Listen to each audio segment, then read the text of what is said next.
కథ పేరు రాము, రహీం యొక్క స్నేహం. ఒక చిన్న గ్రామంలో రాము అనే రైతు ఉండేవాడు. అతనికి పొలం, గడ్డి, పంటలు అవే ప్రపంచం. ఆ గ్రామంలోనే రహీం అనే ఇడ్లీ బండి వాడు ఉండేవాడు. అతను రోజూ టిఫిన్ బండి దగ్గర ఇడ్లీలు అమ్ముతూ ఉండేవాడు.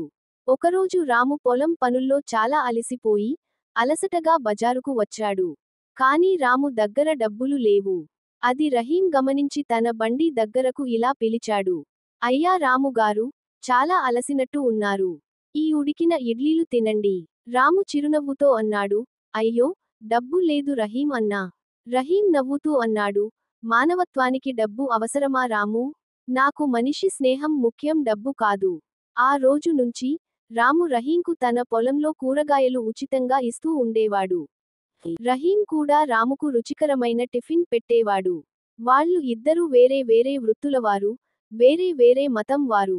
కానీ వాళ్ళ మంచి మనసు స్నేహం వాళ్ళను ఒక్కటిగా చేసింది. కథలోని నీతి: వృత్తులు, భాషలు, మతాలు వేరైనా నిజమైన స్నేహానికి అవన్నీ అడ్డు కావు. మనసులు కలిస్తే చాలు.